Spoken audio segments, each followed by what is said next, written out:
강사로 강사 시작하셨고요. 저희 교회 너무 초등부에서 열심히 섬겨주시고 계신 선생님입니다. 우리 선생님 소개해드리고 그리고 강의 시작하도록 하겠습니다. 안녕하세요. 시작하면 되죠, 전도사님? 네. 안녕하세요. 저는 순복음 호숫교회 이소민 성도입니다. 오늘 제가 담당한 과는 신약 5과이고 먼저 기도로 시작하도록 하겠습니다. 사랑의 예수님 신약 5과를 공부합니다. 오늘 강의를 통해서 현장에 계신 예수님의 설교가 들리고 그걸 믿는 것이 예수님을 믿는 것이라는 큰 깨달음을 허락하여 주시옵소서. 아멘. 육체의 생명도 영혼의 생명도 창조주 하나님께서 주셨습니다. 예수님께서 하시고 있는 일이 우리의 생명을 위한 일이며 앞으로도 우리를 살리시기 위해 애쓰시는 예수님을 직면하게 하여 주시옵고 들을 귀를 열어주시고 최고 권력자들이 성경 앞에서 어떻게 무릎 꿇게 하시는지 기대하며 성령님께서 역사하여 주시옵소서. 주님의 말씀을 사모하는 자들이 항상 주님의 편에 서서 넉넉히 승리하길 원합니다. 우리 주 예수 그리스도 이름으로 기도드립니다. 아멘. 우선 지난 4과를 간략히 한번 복습을 해보겠습니다. 두 번째 6월절이 생긴 이 이슈 역시 예수? 그는 누구인가 였습니다. 예수님은 당신을 누구라고 하셨나요? Recording in progress. 일의 주인 하나님이시라는 것이었습니다. 예수님은 두 번째 6월절에 유다 예루살렘 지역으로 내려와서 베데스다 연못 사건을 하니까 유대인들이 죽이려고 했어요. 그래서 이 유대인들을 피해서 언제인지는 모르지만 다시 갈릴리로 올라가십니다. 갈릴리 2차 사역 동안 엄청나게 많은 사역들을 하시고요. 긴 갈릴리 사역 기간 동안에도 예수님만 뒤 쫓아다니면서 꼬투리 잡기 혈안이었습니다. 세 번째 6월절 때까지는 대중사역으로 12제자도 선정하시고 유대인들의 눈이 따라다니고 있는 중이고 장차 죽음을 통해 믿는 자들에게 영생을 주실 것이라는 것을 보여주십니다. 그 이후 초막절 때까지는 집중 제자 훈련이었어요. 가리사라 빌립보에서 MT를 하시는데 조직신앙의 기둥이 되는 중요한 말씀도 하셨고요. 초막절 때 예수님이 드디어 예루살렘으로 올라가신다 해서 끝났습니다. 그래서 저희는 5과를 통해서 본격적으로 들어가 볼 건데요.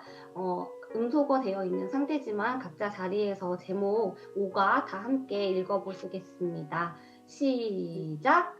드디어 갈릴리를 떠나 오랜만에 예루살렘에서 수전절 설교를 하시고 이렇게 제목이 오랜만에 예수님이 예루살렘에 올라가서 대중 설교를 하신다고 해요. 저희 워크북 65쪽에 보면요.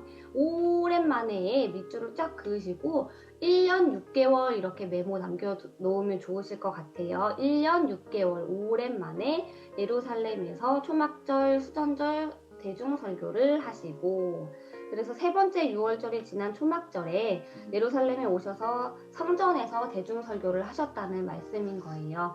그래서 오늘의 포인트를 한번 봐보면요. 오늘의 포인트를 봐보면 저희 워크북에 66페이지 한번 봐볼게요. 초막절에서 네 번째 6월절 주간의 화요일 신앙 논쟁까지 약 6개월간 유대 지역 사역을 공부한다 이렇게 되어 있어요.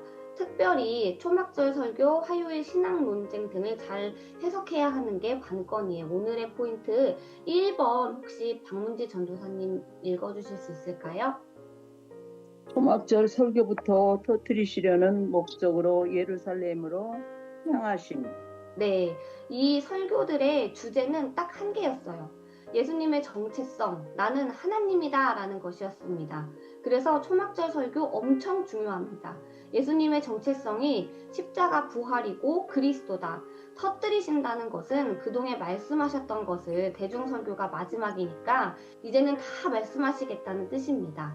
2번 읽어주시겠어요? 수전절 이후 요단 동편 베레아로 이동하여 사역하심. 네, 수전절 설교는 초막절 설교의 요약본과 같은 것이에요. 간단하게 보고 지나갑니다. 수전절 이후 요단 동편에서 어떤 사역하셨는지 살펴볼 거예요. 수전절은 크리스마스 절기라고 생각하시면 됩니다. 그리고 3번 마지막 일주일 남겨놓으시고 다시 예루살렘으로 입성하심. 네, 예수님이 십자가를 지실 네 번째 유월절이 다가오니 종려주일에 나귀를 타고 입성하신 후 성전 청결을 또 하셨어요. 예루살렘으로 입성하시기 전에 수전절에서 베레아로 이동하셔서 사역하는 것이 3개월 정도 됩니다. 유대 동편 베레아에서 3개월 정도 계시는 거죠. 그리고 마지막 4번. 그 화요일 신학 논쟁. 네, 감사합니다. 예수님은 십자가를 지는 주간 화요일에 예수님을 따라다니는 사람들과 신학 논쟁을 벌이시는 거예요. 그리스도는 하나님이라고 논쟁을 종결시켰고요. 오늘의 포인트는 4번이 하이라이트입니다. 꼬투리를 잡아서 예수님을 죽이려고 했는데 예수님이 어떻게 논쟁을 종결시켰는지 기대하면서 저희 스카치 테이프 들어가 보겠습니다. 스카치 테이프 읽어주시면 감사드리겠습니다. 유대 지역에 가시지 않고 갈릴리에서만 사역하시던 예수께서 드디어 이동하십니다. 가이사로 빌립보에서 예루살렘을 선포하신 이후 제자들은 들떠 있습니다. 그리고 예감합니다. 아싸, 드디어 D-Day가 다가오는구나. 변방 지역을 다니면서 집중 훈련을 받은 제자들은 가버나움으로 돌아와 짐을 챙깁니다. 예수님도 짐을 챙기십니다. 이제 예수님은 다시 지금 같은 육신의 몸으로 갈릴리로 와서 가시지 않습니다. 이번에 마지막입니다. 정든 갈릴리를 이별하는 긴 여정을 앞두고 예수님의 마음을 착잡하셨을 것입니다. 십자가를 지셔야 하기 때문입니다. 십자가를 지시기 위해 떠나는 여행이기 때문입니다. 제자들과도 이별하고 이 세상을 떠나 그분의 본래 계셨던 곳으로 떠나는 여행이 시작되기 때문입니다. 나는 이제 간다. 너희와 작별한 시간이 점점 다가오는구나. 이 동상이몽의 장면부터 시작해 봅시다. 제자들은 여행 준비를 마치고 출발할 때 어깨에 훅가시가 훅 들어갔을 것 같습니다. 비켜라. 드디어 우리가 예루살렘으로 진입한다. 드디어 그날이 온다. 민중도 예수님을 임금 삼으려 하지 않는가? 엄청난 기적과 능력을 지닌 모세와 같은 리더가 예수님 말고 누가 또 있겠는가? 로마 그쯤이냐? 우린 독립할 수 있다. 이러고 가는구나. 글쎄, 사마리아 사람들이 못 알아보고 이 일생을 푸대접하는 겁니다. 아니, 이것들이 하늘에서 불이 내리게 하여 확 해버릴까요? 이러고 누가복음 9장 51절서부터 56절까지 이러고 있습니다. 네, 감사합니다. 우리 워크북의 67조 큰 1번 들어가겠습니다. 초막절 설교부터 터뜨리시려는 목적으로 예루살렘으로 향하심 이렇게 되어 있습니다. 우리는 지난 두 번째 6월절에 안식일 논쟁으로 예루살렘에 떠들썩했던 그 분위기로 다시 돌아가야 합니다. 그런 상황에서 터뜨리실 메시지를 준비하셔야 하지 않겠습니까? 무조건 예수님의 뒤를 쫓을 일이 아닙니다. 예수님의 심정을 함께 공감하며 우리들도 예루살렘으로 함께 올라가서 오랜만에 예루살렘으로 들어가시는 예수님의 마음이 어떤 마음인지 어떤 마음가짐을 가지고 들어가시는지 한번 상상해 봐야 합니다.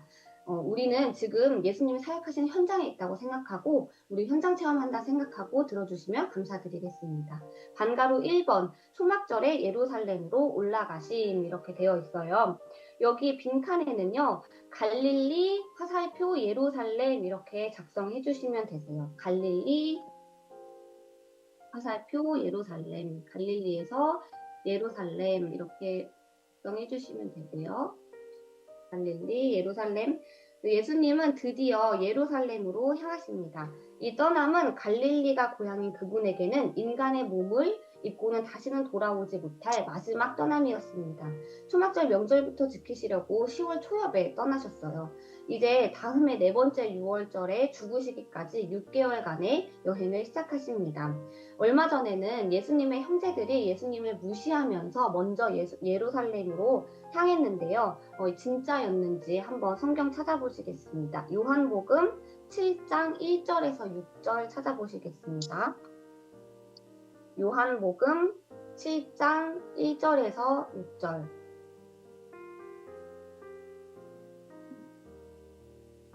전도사님 혹시 읽어주실 수 있을까요? 못 찾았어요 아직. 그러면 제가 읽겠습니다. 요한복음 7장 1절에서 6절입니다. 그 후에 예수께서 갈릴리에서 다니시고 유대에서 다니려 아니하심은 유대인들이 죽이려 함이러라. 유대인의 명절인 초막절이 가까운지라. 그 형제들이 예수께 이르되 당신이 행하는 일을 제자들도 보게 여기를 떠나 유대로 가소서. 스스로 나타나기를 구하면서 묻혀서 일하는 사람이 없나니 이 일을 행하려 하거든 자신을 세상에 나타내소서 하니 이는 그 형제들까지도 예수를 믿지 아니함이더라. 아멘. 예수님의 동생들도 이렇게 오랫동안 예수님이 예루살렘에 안 올라가신다고 비아냥거리고 있고요. 예수님의 주변에 많은 사람들이 예수님이 갈릴리에 계신 것을 못마땅하게 생각했어요. 뭔가 바라는 것이 있어서 그런 거겠죠. 또 10절에 보면요. 그 형제들이 명절에 올라간 후에 자기도 올라가시되 나타나지 않고 은밀히 가시니라 이렇게 나와 있습니다. 그래서 반가로 1번에는 갈릴리에서 예루살렘 이렇게 작성해 주시면 되고 반가로 2번 예루살렘으로 올라가는 길에 일어난 일이 있어요. 예루살렘으로 올라가시는 길에 사건들이 생깁니다. 이제 사마리아인들이 냉대하는 사건, 나병 환자 안식일 이런 사건이 있는데 저희 성경을 한번 찾아보면서 확인해 볼게요. 사마리아 사람들이 냉대한 부분은 누가복음 9장 51절에서 53절이 있습니다. 누가복음 9장 51절에서 53절.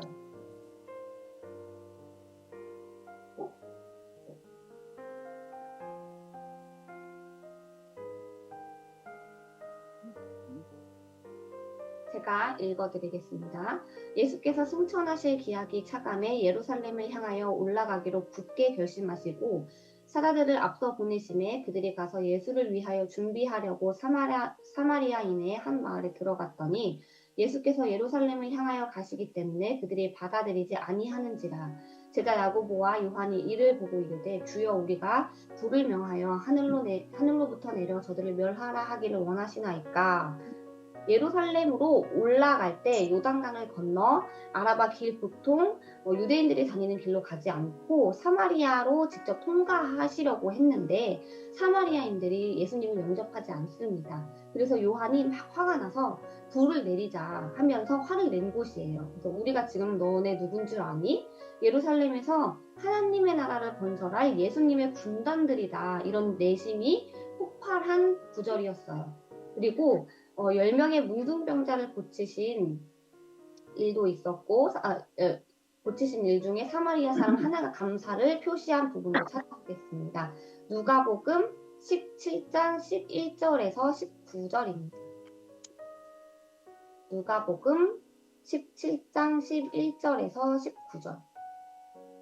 요거 혹시 찾으시면 읽어주실 수 있을까요?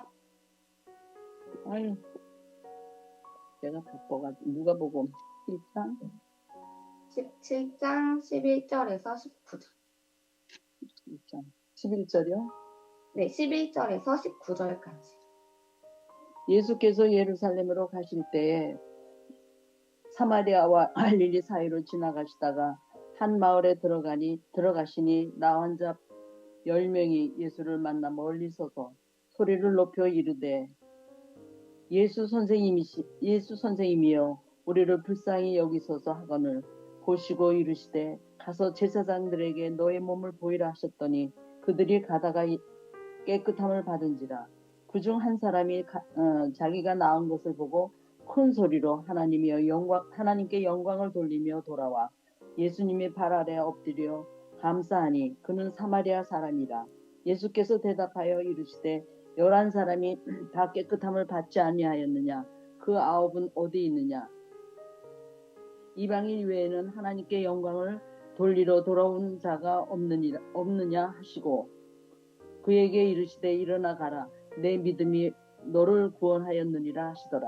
아멘. 감사합니다. 이렇게 문둥병자를 고치시고 그중 사마리아 사람 하나가 감사를 표시하는 일도 있었고요. 또 세 사람이 예수님의 제자가 되고 싶다고 원서를 제출하기도 했어요. 그러는 어간에 70인 전도단을 요단 동편으로 보내시고 길을 예비케도 하셨습니다.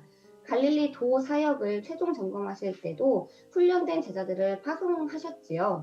유대 사역도 똑같은 그림을 갖고 계십니다. 미리 그곳으로 70인 전도단을 보내실 전략이셨던 거죠. 아마도 모집 광고를 하셨을 겁니다. 가이사라 빌립보 사건 이후 언제 있을지는 모르지만 갈릴리도를 사역해 온 기세를 몰아서 남쪽으로 내려갈 팀들을 등록받으셨을 거예요. 전에 세례 요한이 세례를 주셨던 곳을 갈무리할 추수꾼 70인 전도단, 예수께서 초막절 수점절을 지나 3개월 동안 머무실 베레아 사역을 예비하는 데 필요한 사람들입니다.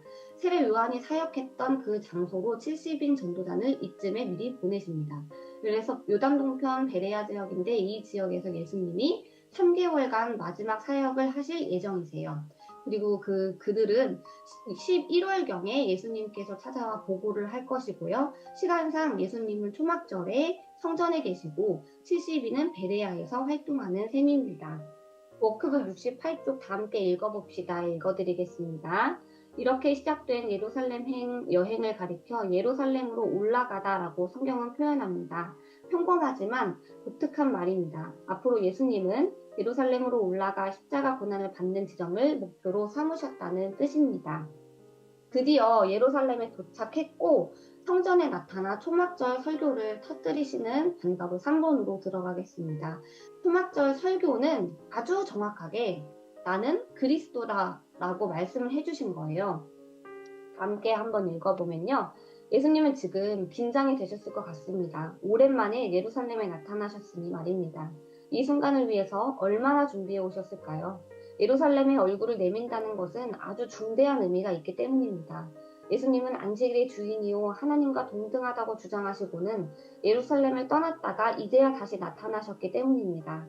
예루살렘 분위기는 당국자들이 예수를 죽이려 한다는 소문으로 쉬쉬하는 음산함이 느껴집니다. 왠지 살벌한 느낌입니다. 우리는 이때 예루살렘 성전 분위기를 예감해야 돼요.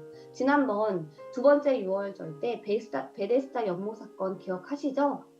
안식일의 주인이며 하나님이 동등하다는 주장을 했다고 예수님을 죽이기로 결정을 했던 분위기가 우리는 지금 생각이 나야 합니다. 오랜만에 예루살렘에 나타나신 예수님은 어떤 분위기로 지난번에 끝났었는지를 정확하게 기억하고 계십니다.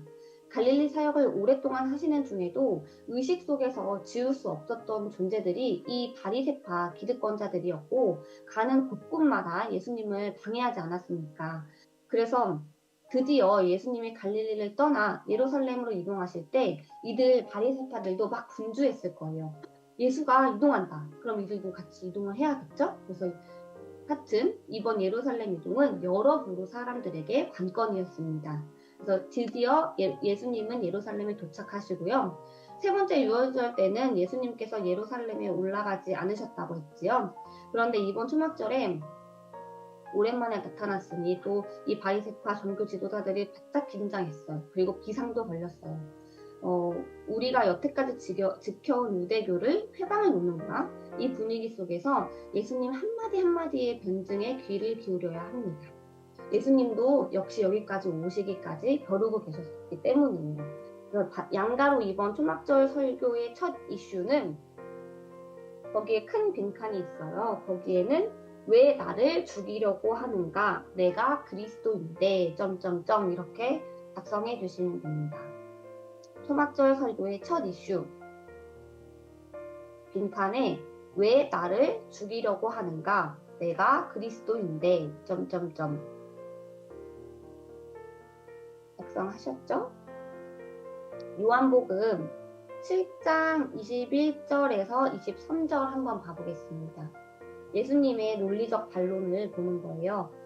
요한복음 7장 21절에서 23절.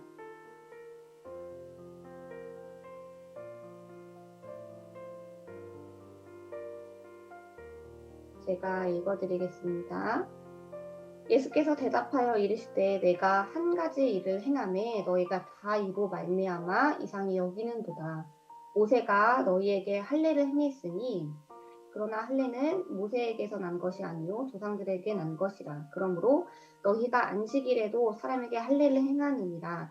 모세의 율법을 범하지 아니하려고 사람이 안식일에도 할례를 받는 일이 있거든 내가 안식일에 사람의 전신을 건전하게 한 것으로 너희가 내게 노여워하느냐? 왜 나를 죽이려고 하느냐? 아버지께서 일하시니 나도 일한다. 안식일에 병 고친 것 같고 날 죽이려고 하는 것이 과연 율법적이냐? 너희도 그렇게 따지면 율법을 어기는 것이 아니니? 안식일이라도 너희가 할례를 주지 않냐? 그러면 그것도 범법 아니야? 이렇게 말씀을 하시는 거예요. 짐승이 웅덩이에 빠져도 건지지 않을 거냐? 아버지께서 하시는 일, 생명일, 살리는 일, 창세 때부터 해오신 일이다. 안식일이 왜 있겠느냐? 단 한 사람의 생명을 위해 일하시다가 기뻐하며 쉬신 것이 아니냐? 생명일, 하나님의 일인 것처럼 나도 아들로서 병을 고치는 일, 생명을 구하는 일 때문에 이 세상에 왔고 지금까지 내가 해온 일도 그래서 생명일이다. 그런데 나를 왜 죽이려고 하느냐? 너희가 존경하는 모세가 너희를 고발할 것이다. 이렇게 말씀을 하시는 겁니다. 여기에 예루살렘 사람들의 질문은 예수 그는 누구인가? 예수 그리스도인가? 였어요. 예수께서 초막절 때 성전에서 공식적으로 가르치시고 있는 중이에요. 그래도 예수님을 체포하지 않으니까 당국 사람들은 이 사람을 그리스도를 인정해야 하는가? 하는 여론이 생깁니다. 이 부분도 성경에서 한번 찾아보겠습니다. 요한복음 7장 26절입니다. 7장 26절입니다. 한번 그래도 엄청 억울한 거를 추천하면서 목사를 조금 찾아. 요한복음 7장 26절 제가 읽어드리겠습니다. 보라 드러나게 말하되 그들이 아무 말도 아니하는도다. 당국자들은 이 사람을 참으로 그리스도인 줄 알았는가. 그리스도를 알아볼 수 있는 기준을 갖고 예수님을 재보려고 시도합니다. 그리스도가 온다 한들 이 사람 이상의 그리스도 표적이 있겠는가 하는 의견도 있어요. 여기에 예수님의 반증은 그리스도는 위로부터 온 자다. 나는 떠난다. 나를 찾아도 찾지 못할 것이다. 라고 얘기하는데요.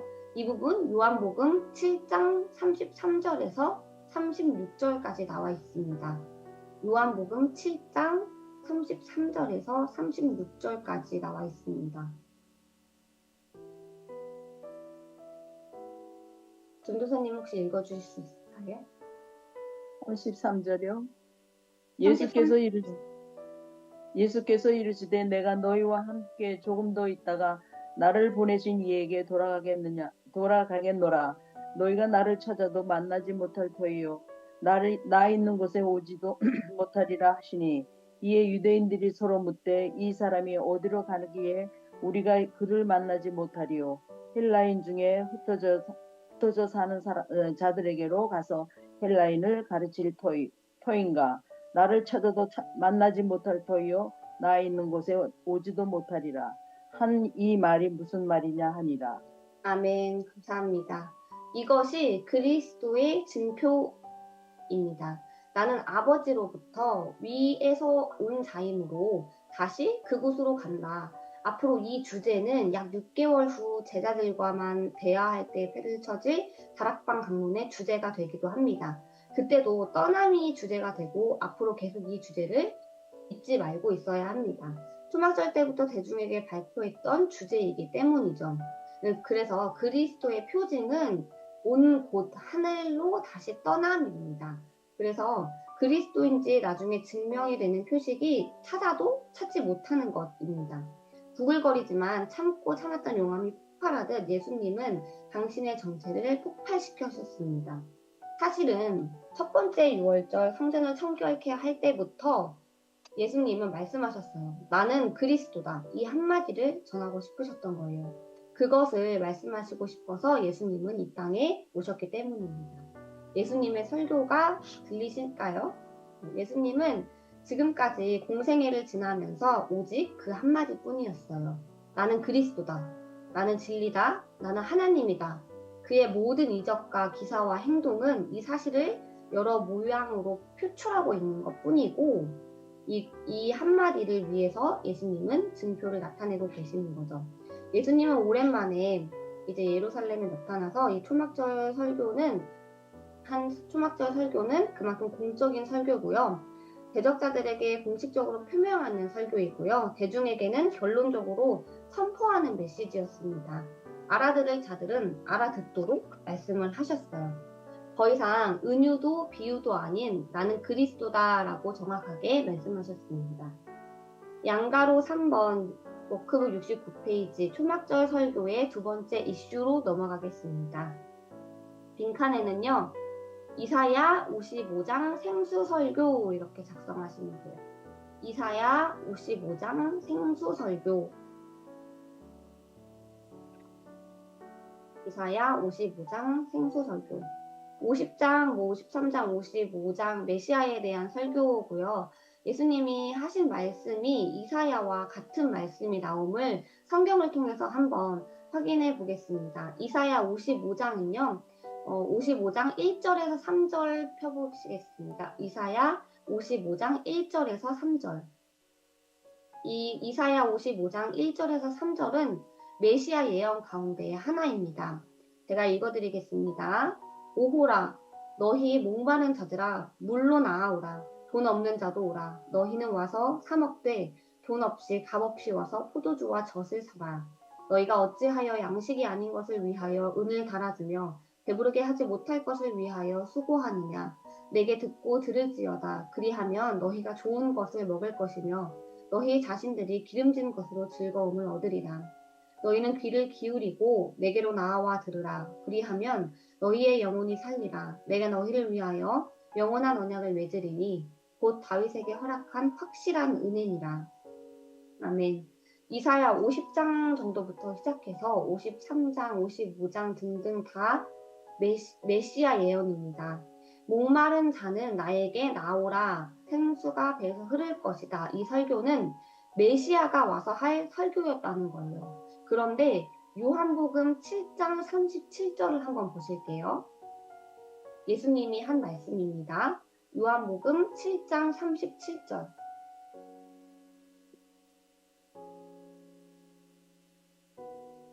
요한복음 7장 37절을 보면요.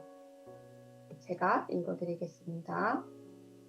명절 끝날 곧 큰 날에 예수께서 서서 외쳐 이르시되 누구든지 목마르거든 내게로 와서 마시라. 이렇게 말씀하십니다. 그래서 이사야에 있는 메시아 예언 가운데 하나인 목마른 자는 나에게 나아오라. 생수가 배에서 흐를 것이다. 라는 설교는 메시아가 와서 할 설교였는데 예수님이 요한복음 7장 37절에서 누구든지 목마르거든 내게로 와서 마시라 라고 말씀을 하시죠. 그러면 이 말씀을 딱 듣고 나 그리스도 맞다니까? 이사야 예언을 봐봐. 거기도 있잖아. 그리스도가 오면 어떤 메시지를 전한다고 했는지 예언의 글을 읽으며 메시아를 기다리는 중인 바리새인들, 그들은 구약 학자들이었습니다. 그럼 그 구약 학자들은 예언의 글을 읽으며 메시아를 기다리고 있는 중인데 그 구약을 이해하고 있는 자들이 이 생수 설교가 무슨 의미인지 꼭 알아야만 했어요. 그래서 그들이 학자라면 그 선지자다. 그 그리스도다. 이렇게 해야 맞는 반응인데 사람들의 반응이 여러 가지였다는 거죠. 어떤 사람은 나사렛에서 그리스도가 날 수 있는가? 한 쟁론도 일어나기도 하고요. 막 여러 가지 쟁론이 일어났습니다. 결국엔 믿지 않았던 거죠. 예수님의 주장은 일관성 있이 똑같았습니다. 나 나사렛으로부터가 아니라니까. 난 위에서부터 자라니까. 이렇게 말씀을 하신 겁니다. 양가로 4번 초막절 설교의 세 번째 이슈 들어가겠습니다. 그 세 번째 이슈 화살표하는 곳엔 내가 그다라고 적어주시고요. 그 밑에는 예수 그리스도를 깨닫는 것이 진리를 깨닫는 것이다. 이렇게 작성해 주시면 됩니다. 첫 번째 빈칸에는 내가 그다. 두 번째 빈칸에는 예수 그리스도. 첫 번째 빈칸은 내가 그다. 두 번째 빈칸은 예수 그리스도를 깨닫는 것이 진리를 깨닫는 것이다. 나는 그다. 내가 곧 나. I am he. 이것이 진리다. 이것을 믿는 사람들, 내 말, 곧 내가 그다. 요렇게 세상 모든 사람들이, 내가 그다를 믿는 사람들이 자유인이고, 사람들이 진리를 찾아 헤매지 않느냐. 너희 유대인들이 그리스도를 애타게 기다리는데, 근데, 그 가운데에서 내가 곧 그라는 사실을 깨닫는 자, 그 안에 거하는 자만이 자유인이다 라고 말씀을 하시는 거예요. 요한복음 8장 31절에서 32절 찾아보시겠습니다. 요한복음 8장 31절에서 32절 전도사님 한번 찾으시면 읽어주시면 감사드릴게요. 그러므로 예수께서 자기를 믿는 유대인들에게 이르시되 너희가 내 말에 거하면 참으로 내 제자가 되고 진리를 알지니 진리가 너희를 자유롭게 하리라. 아멘. 감사합니다. 그리스도를 깨닫는 것이 진리를 깨닫는 것이다. 진리가 자유하게 하다라는 말뜻을 잘 이해해야 합니다. 나의 말, 이 요한복음 8장 31절에 나의 말 안에 거한다는 뜻을 잘 이해하면 나의 말은 바로 이 말, 예수가 곧 나는 나다라는 사실을 설명한 바로 이 말을 지칭한 것이었습니다.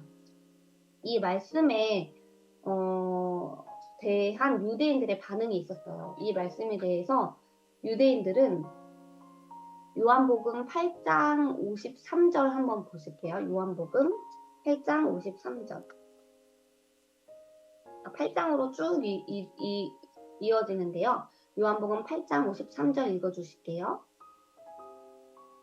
너는 이미 죽은 우리 조상 아브라함보다 크냐? 또 천지자들도 죽었거늘 너는 너를 누구라 하느냐? 아멘.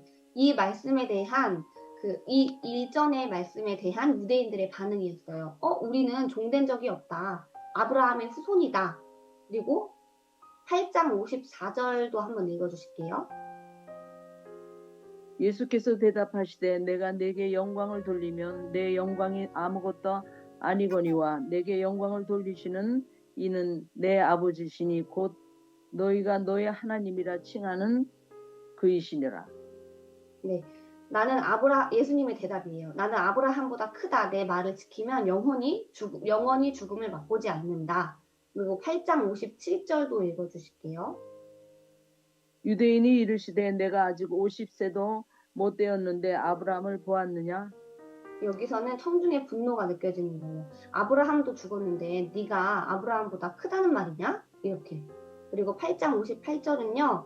예수께서 이르시되 진실로 진실로 너희에게 이르노니 아브라함이 나기 전부터 내가 있느니라 하시니 예수님의 대답이었어요. 그렇다. 나는 아브라함보다 먼저 있었다라고 말씀을 하십니다. 그래서 초막절 설교의 세 번째 이슈는요. 내가 그고 예수 그리스도를 깨닫는 것이 진리를 깨닫는 것이다 라고 말씀을 하셨어요. 이제 양가로 5번 초막절의 예루살렘 설교의 결론을 보면요. 이 결론은 큰 가로에 그리스도야말로 목자다. 그리스도야말로 목자다. 목자는 양을 위해 목숨을 버린다. 이렇게 작성을 해주시면 됩니다. 그리스도야말로 목자다. 목자는 양을 위해 목숨을 버린다. 그리스도야말로 목자다. 목자는 양을 위해 목숨을 버린다. 워크북 이제 69쪽 하고 있고요. 다 함께 읽어봅시다. 읽어드릴게요. 이쯤 되자 유대인 선동자들은 예수를 돌로 치려 했습니다. 갈 때까지 갔기 때문입니다. 더 이상 무엇을 기다리겠는가? 신성 모독죄 아닌가? 예수님을 죽이려는 순간입니다. 당신은 지금 심각해져야 합니다. 사복음서는 예수 그는 누구인가를 관점으로 읽어야 한다고 했습니다. 그것이 이슈입니다. 성경이 그렇게 증거하고 있습니다. 종이 예수를 믿으면 안 됩니다. 정말 진리 싸움입니다. 예수 그가 정말 하나님인가? 아니면 사기꾼인가?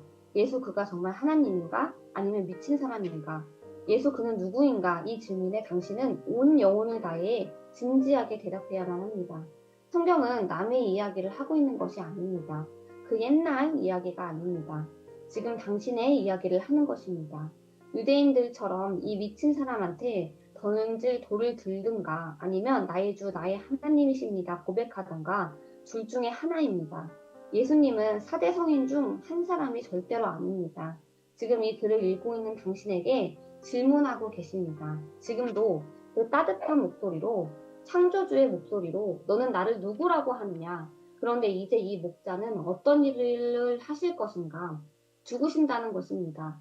양을 위해서라면 목숨을 내놓으시는 리더십, 갖고 있는 목자라는 것입니다. 당신을 위해서라면 죽으라고 해도 죽겠다는 것입니다. 예수님의 심정입니다. 당신을 향한 예수님의 태도입니다. 예수님이 잡혀서 십자가에 처형되는 외적인 흐름을 향해 이야기가 흘러갔지만 내면에 흐르는 속살은 이것입니다. 나는 너에게 목숨을 줄 수 있다. 오케이. 예수님을 그런 분으로 받아들이는 자는 구원이라는 것입니다. 진리를 깨달은 거죠. 창조주요 하나님이신 분의 목숨을 갖고 있는 사람. 그 사람은 천하를 얻은 사람이거든요. 목숨을 내어주신 이가 무엇인지 주시지 않겠습니까? 당신에게 좋은 것을 다 주신다는 보장을 생명을 내어놓음으로써 표현하신 겁니다. 주여, 예수님의 이 설교가 육성으로 들리게 하시고 내 영혼의 심장을 꿰뚫게 하시고 내 영혼도 피를 토하고 예수와 함께 죽게 하시고 십자가에서 함께 죽게 하소서. 어디든 함께 가게 하소서.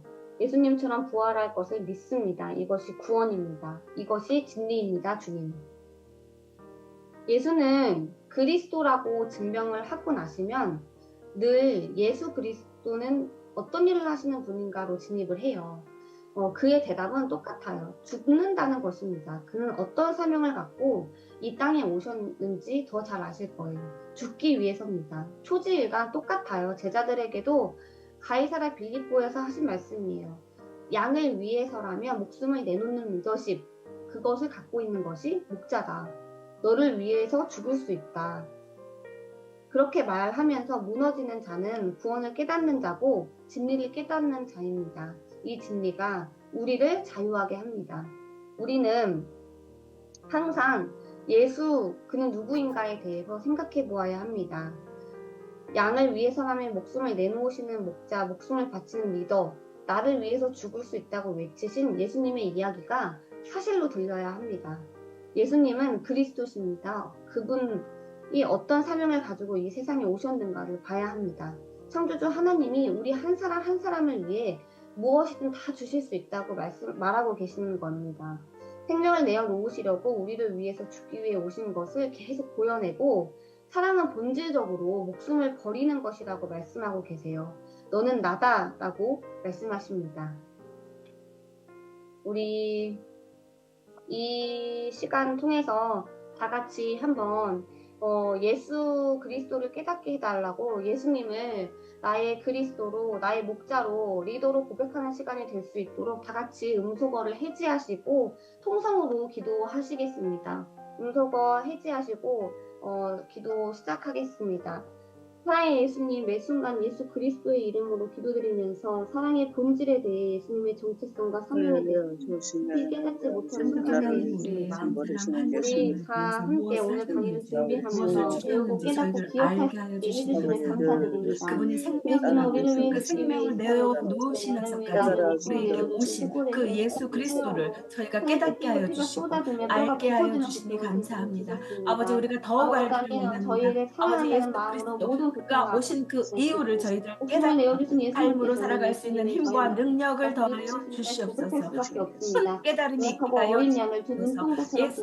예수를 그냥 오신 분이 아니라 성인이 아니라 그리스도라고 고백할 수 있는 저희가 될 수 있도록 함께 하여 주시옵소서. 아버지, 예수 그리스도가 저희의 생명임을 부탁합니다. 주님, 그 예수 그리스도께서 그 영혼을 그 모든 것을 표현하시고 우리와 함께 하시고 십자가에서 우리의 주님을 예수 그리스도를 아버지 오늘 만나게 하여 주시옵소서. 오늘 깨닫게 하여 주시옵소서. 주께서 함께 하여 주시기를 주님 아버지 한 분 하나님 깨닫고 승리하게 도와주시옵소서. 네. 우리 이제 워크북 70 쪽에 간가로 4번 초막절에서 수전절까지 초막절이 끝났어요. 그러면 11월이 되는데요. 이때로부터 수전절까지 사이에 기간이 있습니다. 사복음서는 언제나 요한복음 정보가 따로 있고 그 틈새에 꼭 공간복음 내용이 들어가 붙어져야 정리가 되는데요. 공간복음은 신약 성경의 첫 부분을 이루는 마태, 마가, 누가의 세 복음서를 통틀어서 말하는 게 공간복음이라고 합니다. 요한복음 정보가 던져준 초막절 예루살렘 성전 분위기를 읽은 다음 공간복음은 이쯤 어떤 이야기를 하고 있나 봤더니 누가복음에 기록되어 있어요. 70인 전도단 보고 선한 사마리아인의 비유, 마리아와 마르다 사건, 주기도문을 가르치시는 것, 첫 날때부터 소경된 자를 고치심 이런 류의 사건이 제3년 11월, 12월 수전절 사이로 보이는 이 기간에 들어있습니다. 정확하게 어느 지역을 다니셨는지는 알 수 없으나 누가복음 정보에 의하면 이런 사건들이 이때쯤에 들어간다라고 생각하시면 되시겠습니다. 진짜 있는지 한번 성경 말씀 찾아보실게요. 초막절 이후 언젠가 예루살렘에서 70인 전도단의 활동을 보고받으시는 내용을 볼게요. 누가복음 10장 17절에서 20절 가보시겠습니다. 누가복음 10장 17절에서 20절.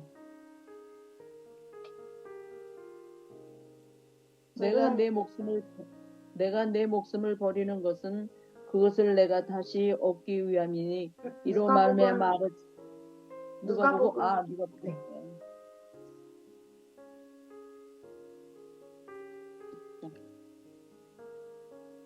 누가복음 10장 17절에서 20절. 제가 읽어드리겠습니다. 네. 70인이 기뻐하며 돌아와 이르되 주여 주의 이름이면 귀신들도 우리에게 항복하더이다. 예수께서 이르시되 사탄이 하늘로부터 번개같이 떨어지는 것을 내가 보았노라. 내가 너희에게 뱀과 정갈을 밟으며 원수의 모든 능력을 제어할 권능을 주었으니 너희를 해칠 자가 결코 없으리라. 그러나 귀신들이 너희에게 항복하는 것으로 기뻐하지 말고 너희 이름이 하늘에 기록된 것으로 기뻐하라 하시니라. 예수의 감사기도. 네, 감사합니다. 초막절 이후에 예루살렘에서 70인 전도단의 활동을 보고받으시는 내용이 이렇게 있고요. 또 누가복음 10장 25절에서 27절 영생에 관한 질문 선한 사마리아인의 비유가 있는데요. 25절에서 27절 제가 한번 읽어보겠습니다. 어떤 율법교사가 일어나 예수를 시험하여 이르되 선생님 내가 무엇을 하여야 영생을 얻으리이까? 예수께서 이르시되 율법에 무엇이라 기록되었으며 내가 어떻게 읽느냐? 대답하여 이르되 마음을 다하며 목숨을 다하며 힘을 다하며 뜻을 다하여 주 너의 하나님을 사랑하고 또한 내 이웃을 내 자신같이 사랑하라 라고 밑에 쭉 37절까지 선한 사마리아 사람의 비유를 말씀하십니다. 그리고 또 마리아와 마르다의 신앙은 누가복음 10장 38절, 40절, 42절 이렇게 나와 있고요. 또 주기도문을 가르치시는 내용도 누가복음 11장 1절에 나옵니다. 누가복음 11장 1절에 주기도문을 가르치시는 내용이 1절부터 13절까지 주기도문을 가르치시는 내용이 쭉 나오기도 합니다. 이렇게 진행이 되고 워크북 71조 큰 2번에 보시면요. 수전절 이후 요단 동편 베레아로 이동하여 사역하심 들어가겠습니다. 그리고 이어지는 12월 수전절 이야기입니다. 이렇게 예루살렘 성전에 예수님이 다시 나타나셔서 나와 아버지는 하나다, 나는 하나님이다 라고 주장하시는 베레아로 이동하셔요. 이 다 같이 함께 읽어봅시다. 한번 읽어주시면 감사드리겠습니다. 다 함께 읽어봅시다. 네, 워크북 71쪽에 다 함께 읽어봅시다. 예수께서는 12월 25일 수전절 명절에 다시 예루살렘 성전에 나타나십니다. 당국자들은 지금 굉장히 난감합니다. 체포하자니 민중이 따르고 그냥 있자니 자기네들은 허수아비 격입니다. 지난번 초막절에 나타나서 분명하게 공적으로 자신이 하나님의 아들이요 그리스도라고 말했습니다. 당국자들은 받아들이기가 어려웠습니다. 그러니 예수님에 대해 어떻게 처신해야 할지 난감합니다. 그런데 또 나타났습니다. 도대체 왜 자꾸 우리 마음을 졸게 하죠? 그리스도인이거든 분명히 말하시오. 내가 이미 말했어도 당신들은 믿지 않는 거요. 이런 대화로 시작되는 것이 수전절입니다. BC 165년 전에 마카비 혁명으로 독립하면서 성전을 정결케 한 사건을 기념하는 명절 때 있었던 일입니다. 네.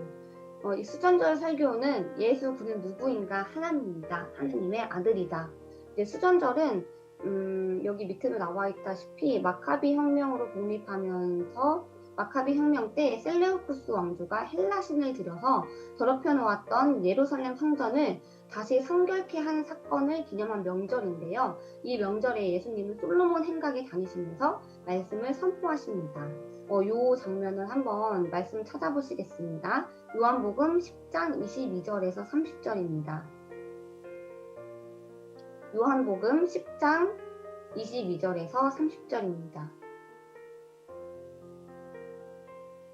찾아셨으면 읽어주셨습니다. 예루살렘의 수전절이 이르니 때는 겨울이라. 예수께서 성전 안 솔로몬 생각에서 거느시니 유대인들이 애워싸고 이르되 당신이 언제까지나 우리 마음을 유혹하게 하려 하나이까. 그리스도이면 밝히 말씀하소서 하니 예수께서 대답하시되 내가 너희에게 말하였으되 믿지 아니하는도다. 내가 내 아버지의 이름으로 행하는 일들이 나를 증거하는 것이거늘 너희가 내 양이 아니므로 믿지 아니하도다. 내 양은 내 음성을 들으며 나는 그들을 알며 그들은 나를 따르리냐. 내가 그들에게 영생을 주노니 영원히 멸망치 아니할 것이요 또 그들을 내 손으로 빼앗을 자가 없느니라. 그들을 주신 내 아버지는 만물보다 크심에 아무도 아버지 손에서 빼앗을 수 없느니라. 나와 아버지는 하나이시나 하신대. 네, 아멘. 이 말씀은 초막절 끝에 결론을 내렸던 목자와 양 이야기예요. 짧은 기록이지만 설교 내용은 동일합니다. 나와 아버지는 하나다. 영생을 주겠다. 내가 그리스도다. 양들을 위해 목숨을 내놓는다는 것입니다. 양을 위하여 목숨을 내놓는 목자. 그는 그리스도시요 하나님의 아들이시다. 내가 곧 하나님이다.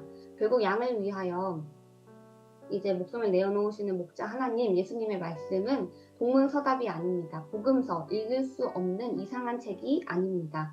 일맥상통하는 주제를 장착한 하나님 나라의 왕 주장, 양을 위해 죽는다입니다.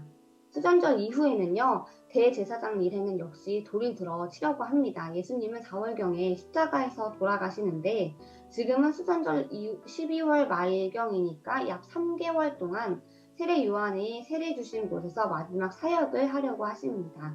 그래서 다시 요단 동편 베레아로 이동하셔서 3개월 동안 마지막 사역을 하시는데요.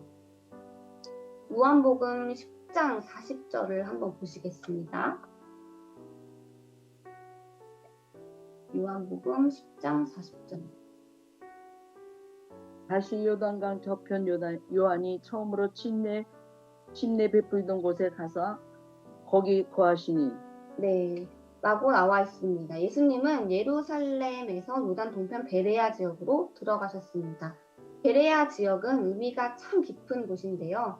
모세가 죽었고 엘리야가 승천했고 예언대로 엘리야가 다시 오듯 세례 요한이 나타나 사역했던 곳입니다. 예수님은 이곳에 70인 전도단을 보내셨고 그들의 활동이 이미 끝난 시점입니다. 바로 이런 상황에 예수님이 그곳으로 들어가실 겁니다. 유대도 사역을 최종적으로 갈무리할 전략이십니다. 그 어간에 생긴 일이 바로 나사로 사건인데요. 십자가에 달리시기 3개월 전에 나사로를 살리신 셈입니다. 이 사건으로 유대 예루살렘 본부 수뇌부는 더욱 긴장합니다. 예수님의 영향력이 더욱 확대되었기 때문이죠. 더 큰 사회 문제로 대두되자 제사장 무리들은 회의를 국면으로 돌입하고 결국 체포령을 내립니다. 되신 거죠. 예수님은 일단 에브라임이라는 동네에서 제자들과 은둔해 계시기도 하셨습니다. PPT를 보시면요. 초막절에서 수전절 3개월, 수전절이 끝나는 3개월 동안 이제 요단 동편 베레아에서 마지막 사역을 하시는 것입니다. 네, 이제 워크북 72쪽 넘어가겠습니다. 워크북 72쪽 다 함께 읽어봅시다. 읽어주시면 감사드릴게요. 예수님은 베레아 지방으로 다시 들어가 3개월 동안 각 촌과 성을 다니며 최종 마무리 전도를 하십니다. 그런데 이 지방이 어디인가? 모세가 신명기를 베풀고 죽은 장소요. 엘리야가 승천하고 엘리사에게 사역을 맡긴 장소요. 다시 엘리야가 세례 요한으로 제네반 곳이요. 예수님의 공성의 사역이 시작된 곳입니다. 그런데 놀라운 것은 이 장소에서 예수님의 사역도 마무리하시겠다는 것입니다. 그런데 초막절쯤에 갈릴리를 떠나실 때 70인 전도단을 이곳으로 파송했어요. 그리고 이곳 상황에 대해서 보고도 받으셨습니다. 그리고 기뻐하셨습니다. 아주 많이. 약 3년 전에 장거리 여행 준비를 하고 내려오셨던 곳입니다. 세례 요한이 세상 죄를 지고 가는 하나님의 어린 양을 보라고 외쳤던 곳입니다. 베드로와 안드레, 요한과 빌립, 나다넬을 처음으로 만났던 곳입니다. 하나님이 세상을 이처럼 사랑하사 독생자를 주셨으니 이는 저를 믿는 자마다 멸망치 않고 영생을 얻게 하려 하심이라. 그 첫 유대 지역 메시지를 선포하셨던 곳입니다. 매우 조직적으로 계획성 있게 일하시는 주님의 모습을 보십시오. 시작한 곳에서 끝을 맺으시는 완벽한 사역 구도를 보십시오. 이제 예수님은 마을마다 고을마다 돌아다니십니다. 우리 예수님 3개월간 얼마나 열심히 돌아다니셨으며 발품을 파셨을까요? 심정이 느껴지십니까? 십자가에 돌아가시기 전 3개월 동안 마지막으로 힘써 사역하시려는 예수님의 뒷모습이 왠지 안타깝습니다. 여기서 무슨 일이 있었는지 궁금하시죠? 네, 감사합니다. 이 3개월 동안 많은 사건들이 있었고 거기에 이어서 교훈의 말씀을 하시곤 하는 패턴들이 있습니다. 특히 이때도 바리새파 사람들이 계속 따라붙고 있다는 것을 잊지 말아셔야 합니다. 바리새파인들의 눈이 계속 따라다니고 있습니다. 그것이 보여야 해요. 모창병 든 사람을 고치시고 요한과 야고보 모친 청탁을 한 일, 그리고 베레아에서 예루살렘으로 들어오는 길에 여리고에서 소경과 삭개오의 만남 등이 있습니다. 베레아에서 사역을 마치고 예루살렘으로 들어오신다는 것은 이제 죽으러 들어오시는 것입니다. 이제는 수난이 일주일이 남아있는 상황이고 스베량에 내려주고 약 3개월이 지나서 예수님은 서쪽 예루살렘으로 방향을 잡습니다. 거기서 예루살렘으로 들어오려면 여리고를 지나야 하는데 이때 삭개오를 만났습니다. 누가복음 19장 1절에서 10절 한번 보겠습니다. 누가복음 19장 1절에서 10절. 누가복음 19장 1절에서 10절. 제가 읽어드릴게요. 예수께서 여리고로 들어가 지나가시더라. 삭개오라 이름하는 자가 있으니 세리장이요 또한 부자라. 그가 예수께서 어떠한 사람인가 하여 보고자 하되 키가 작고 사람이 많아 할 수가 없어 앞으로 달려가서 보기 위하여 돌 무화과 나무에 올라가니 이는 예수께서 그리고 지나가시게 되니더라.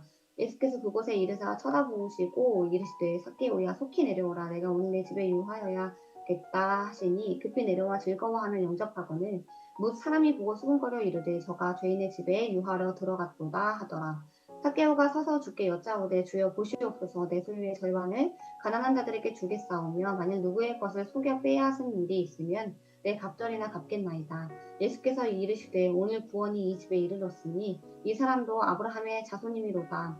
인자가 온 것은 잃어버린 자를 찾아 구원하려 함이니라. 아멘. 또 이쯤에 누가복음에 수록된 예수님의 가르치신 내용도 눈여겨봅시다. 누가복음 14장, 15장, 16장이 모두 베레아 지역에서 베푸신 것으로 보이는 비유입니다. 갈릴리에서도 마무리 사역을 하실 때 천국 비유가 주제였던 것 기억하실까요? 이번 베레아 비유의 주제는 천국보다는 잃어버린 영혼에 초점을 맞춥니다. 또한 바리새인들을 대상으로 말씀하신 비유들도 나타나고요. 큰 잔치 비유, 좁은 문 설교, 잃은 것을 찾는 비유, 포도원 품꾼의 비유, 불의한 청지기의 비유, 부자와 거지, 과부와 재판관의 비유, 바리새인과 세리 비유 등 수많은 말씀을 하셨습니다. 찾아볼 수는 없지만 이 말씀이 정말 성경에 있는지 한번 확인해 보겠습니다. 누가복음 15장 1절에서 7절 한번 찾아서 읽어주시겠어요? 누가복음 15장 1절에서 7절. 모든 세리와 죄인들이 말씀을 들으러 가까이 나오니 바리새인과 서기관들이 수군거려 이르되 이 사람이 죄인을 영접하고 음식을 같이 먹는다 하더라. 예수께서 그들에게 이 비유로 이르시되 너희 중에 어떤 사람이 양 100마리가 있는데 그 중에 하나를 잃으면 99마리를 들에 두고 그 잃은 것을 찾아내기까지 다니지 아니하겠느냐. 또 찾아낸즉 즐거워 어깨에 메고 집에 와서 그 벗과 이웃을 불러 모으고 말하되 나와 함께 즐기자. 나는 잃은 양을 찾아 내었노라 하리라. 내가 너희에게 이르노니 이와 같이 죄인 한 사람이 회개하면 하늘에서는 회개할 것 없는 의인 99으로 말미암아 기뻐하는 것보다 더하리라. 아멘. 이렇게 정말 성경에 있는지 한번 찾아봤습니다. 시간이 부족해서 다 이제 비유를 하나하나 찾아볼 수는 없겠지만 이렇게 정말 성경에 나와 있는 비유를 확인하고 지금 베레아에서 3개월을 지나시는 중입니다. 목표는 여전히 예루살렘 행이라고 생각해야 합니다. 예수님 사역 정점에는 십자가는 예루살렘에서 일어나야 할 일입니다. 이제는 진짜 예루살렘 행입니다. 우리 지금 베레아에 있었지만 예수님께서 예루살렘으로 가시려고 해요. 큰 3번, 역서복 73쪽 보시겠습니다. 마지막 일주일 남겨놓으시고 다시 예루살렘으로 입성하신, 이거 제가 읽어드릴게요. 3개월간의 사역을 요단 동편에서 마치셨습니다. 그런데 돌아오는 분위기가 심상치 않다는 것 아시죠? 베레아에서 요한과 야고보의 어머니가 예수님께 청탁한 일 때문이에요. 그렇지 않아도 약 6개월 전 초막절쯤에 갈릴리를 떠날 때도 그게 문제였잖아요. 누가 크냐, 누가 어떤 자리에 앉을까 이거였죠. 동상이몽. 예수님이 혁명을 일으켜 로마로부터 독립할 거라고 생각하는 제자들은 6개월간 신경이 곤두서 있었습니다. 그 사역을 하면서도 이제나 저제나 예루살렘 행을 기대하고 있었거든요. 그런데 아닌 밤중에 홍두깨식으로 미세스 세베대가 나타나 자기 두 아들에게 좋은 자리를 달라고 해놨으니 베드로를 비롯해서 제자들은 지금 잔뜩 부어있는 상태예요. 보기도 싫겠죠. 요한, 야고보 치사하고 그렇지만 일단 기분은 짱입니다. 드디어 예루살렘으로 들어가니까요. 으쌰으쌰 기대가 됩니다. 누가 어떤 자리에 앉는 것도 일단 혁명이 일어나고 봐야 하니까 그들은 기대합니다. 바로 이때를 위해 여기까지 달려온 것 아닙니까? 요단강 건너 여리고에 가까이 왔을 때 눈먼 소경도 고치시고 삭개오도 만납니다. 이들은 정말 들떠 있습니다. 많은 대중도 곧 하나님 나라가 임할 거라고 생각하는 분위기임에는 틀림이 없습니다. 예수께서 명절을 지키러 예루살렘에 다시 나타나지 않겠냐며 여론이 분분합니다. 지금까지 예수님을 쫓아다녔던 검은 눈, 대제사장과 바리새파 일당들은 예수님이 나타나면 즉시 신고하라는 명령을 내렸습니다. 그런데 이번에 예수님은 조용히 미끄러지듯 예루살렘으로 들어오시지 않습니다. 나귀 새끼를 풀어오라는 명령이 떨어지고 호산나 호산나 하며 퍼레이드를 하면서 북치고 장구치며 들어오겠다는 의지를 보이십니다. 이러기는 처음입니다. 아싸 드디어 일을 내시겠구나. 제자들은 서로 갈등하면서도 들떠 있겠죠. 나귀의 겉옷을 깔면서도 베드로가 요한, 야고보를 째려보는 눈이 보이시나요? 이제 관가로 1번의 종려주일 일요일 나귀 타고 예루살렘에 입성하심 이 장면 성경에서 한번 찾아보겠습니다. 마태복음 21장 1절에서 11절입니다. 마태복음 21장 1절에서 11절입니다.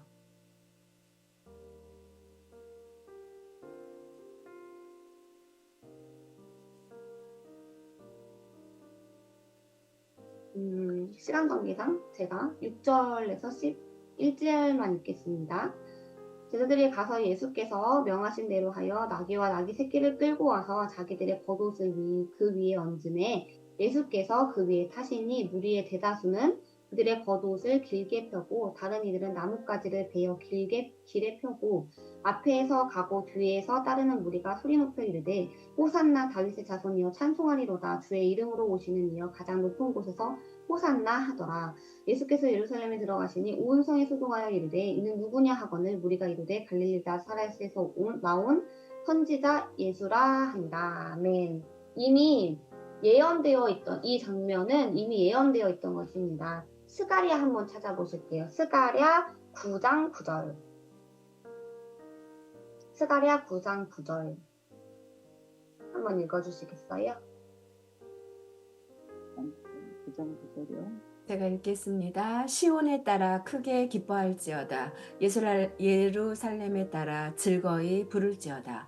보라, 내 왕이 내게 임하시나니 그의 공의로우시며 구원을 베푸시며 겸손하여서 나귀를 타시나니 나귀의 작은 것, 곧 나귀 새끼니라. 아멘. 아멘. 네, 이미 성경에 예언되어 있는 대로 이 스가랴에 나와 있는 대로 나귀를 타고 입성을 하십니다. 그런데 왜 구태여 이런 이상한 나귀 새끼를 타신 모습으로 들어오실까요? 로마의 장군들처럼 전쟁에서 승리하여 왕으로 재위하기 위해 입성한 것이 아니라 구약에 예언된 대로 백성들을 위해 죽으러 들어오신 왕이시기 때문입니다. 백성들의 목숨을 빼앗고 통치하는 왕이 아니라 오히려 자기 목숨을 내어줌으로써 왕이 되시는 이상한 모델입니다. 이튿날 월요일 두 번째 성전 청결 사건을 볼게요. 마태복음 21장 12절에서 17절입니다.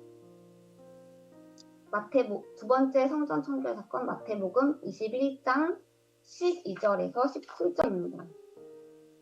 예수께서 성전에 들어가사 성전 안에서 매매하는 모든 사람들을 내쫓으시며 돈 바꾸는 사람들의 상과 비둘기 파는 사람들의 의자를 둘러엎으시고 그들에게 이르시되 기록된 바 내 집은 기도하는 집이라 일컬음을 받으리라 하였거늘 너희는 강대의 소굴을 만드는도다 하시니라.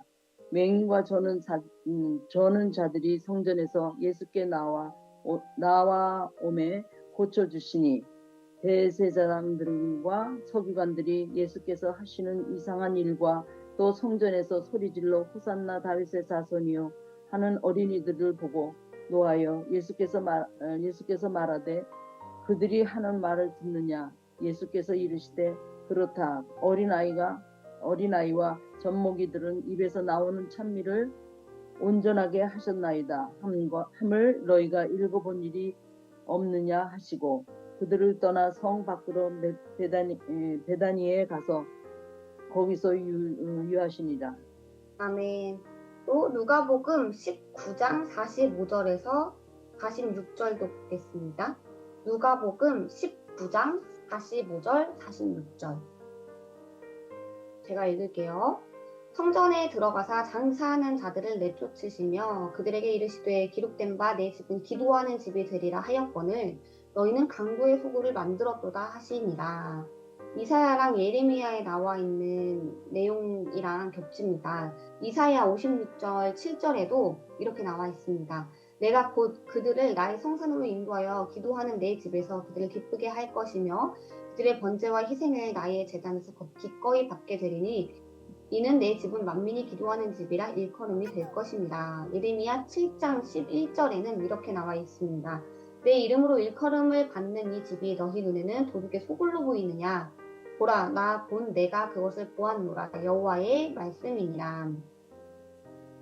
이제 공생애를 시작하실 때도 성전을 청결케 하셨는데 이제 마무리할 때도 성전을 청결케 하시는 겁니다. 구약을 통해 이미 알고 있지만 모세시대 때부터 성전은 하나님 나라의 통치 자소였습니다. 예수님은 하나님 나라를 회복하러 오신 분이시고요. 3년 전 성전 청결 사건으로 유명해지신 예수님은 다시 성전 청결 사건으로 끝을 맺으십니다. 성전의 주인이시기 때문입니다. 왕권을 주장하시는 주님입니다. 이른 아침 화요일로 넘어가 볼게요. 무화과나무 사건, 성전 안으로 또 들어가심, 드디어 대제사장 그룹이 정식으로 도전합니다. 무화과나무를 저주한 이유는 기능을 잃어버린 이스라엘 백성에 대한 행동 예언을 한 것이에요. 이 밑에 다 함께 읽어봅시다. 한번 읽어주시겠어요? 우리가 성경을 읽을 때 대제사장과 바리새인들이 서기관과 바리새인들이 라는 용어를 많이 보았습니다. 그동안은 그냥 스쳐 지나갔을 수 있습니다. 그러나 성경이 읽어지네를 공부하면서는 이것이 그러한가 살펴보며 가고 있으니까 다시 보아야 합니다. 그 단어들이 대제사장과 서기관, 율법학자, 백성들의 장로, 사두개인, 바리새인이라는 표현은 사복음서에 끈질기게 나오는 주인공 캐릭터입니다. 눈이었습니다. 예수님과 제자들만 주인공이 아닙니다. 못지않게 역할이 대단했습니다. 그런데 지금 여기까지 와서도 여전히 등장합니다. 내일 모레면 예수께서 체포되어 재판받고 처형되십니다. 이들한테 당하실 것입니다. 그렇다면 엊그저께 퍼레이드를 하면서 예루살렘 성 안으로 떠들썩하게 입성한 예수를 어떤 식으로 대해야 할지 감이 잡힐 겁니다. 오가는 이야기는 보통 이야기가 아님을 눈치채야 합니다. 이제는 예수님의 스토리가 서서히 결말을 향해 가고 있는데 매듭이 지어져야 한다는 말입니다. 3년간의 예수 행적을 총정리해서 공식적으로 그를 고소할 페이퍼 작업을 해야 합니다. 문서로 행정 처리해야 합니다. 적법한 절차를 거쳐 제거해야 합니다. 이제는 정말 묘안이 나와야 하는 시점입니다. 당시 종교 지도자들의 신학을 대표하는 신학자들이 총동원해서 질문 공세를 퍼붓는 중심을 감지해야 합니다. 자, 우리도 예루살렘 성전, 예수님을 둘러싸고 있는 저곳으로 달려가 봅시다. 저들이 들고 있는 문서의 내용이 뭔지 봅시다. 무슨 증거로 예수님을 고소하는지 들어봅시다. 네, 감사합니다. 그 화요일 신학 논쟁으로 들어가 보겠습니다. 당신 누구요? 예수? 당신 누구요? 이제 사복음서를 공부하는 주제가 예수 그는 누구인가였습니다. 호산나 민중들이 도를 넘었습니다. 아무리 수를 써봤자 소용없을 만큼 예수의 인기는 하늘을 찌르고 있어요.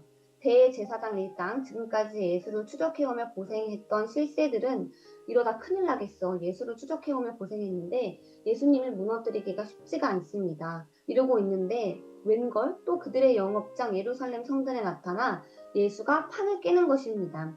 이 실세들은 다급해요. 그들은 급히 결정을 한 것 같습니다. 많은 무리가 보는 앞에서 그가 죽을 죄인임을 법적으로 증명해 보이면 되지 않겠느냐고 말입니다. 그간의 예수님을 찍어내리려고 갈릴리를 다니며 찍어온 정보들 중 쓸만한 논지를 픽업합니다. 공식적으로 그의 죄성을 문서화해서 행정 처리를 해야 한다는 거예요. 적법한 절차를 거쳐서 제거해야만 합니다. 최종 정리를 해야 합니다. 정말 묘안이 나와줘야 하는 시점이고 이제 이 시점은 3일 있으면 예수님이 돌아가시는 바로 그 시점입니다. 지금 읽을 본문은 이런 분위기예요. 화요일입니다. 당시 종교 지도자들의 신학을 대표하는 지도자들이 총동원해서 예수님께 질문을 퍼붓는 중입니다. 그리고 예수님은 답하시는 중이에요. 끈질기게 흐르는 사복음서의 관점. 이제 예수 무슨 권세로 이런 일을 하는가라는 예수에 대한 질문은 그는 누구인가 그리고 무슨 일을 해야 하는 존재인가를 모르기 때문에 계속 나오고 있는 것입니다. 지금까지 예수께서 행하시고 대답하신 것이 그 대답인데 바로 그걸 아직 모르고 있다는 뜻이에요. 핵심을 건드리면서도 핵심을 보지 못하는 중입니다. 이 질문에 대한 예수님의 논리로는 세례 요한이 이해되지 않으면 나를 이해하지 못한다 라고 말씀하세요. 왜 이 중요한 공적 논쟁 때 예수님은 세례 요한으로부터 출발하려고 하실까요? 세례 요한은 바로 구약이기 때문입니다. 지금 이 질문을 하고 있는 이들이 붙들고 있는 구약입니다. 세례 요한 운동을 어떻게 보아야 하는가를 대답해내지 못하면 설명하지 않겠다는 예수님의 입장이에요.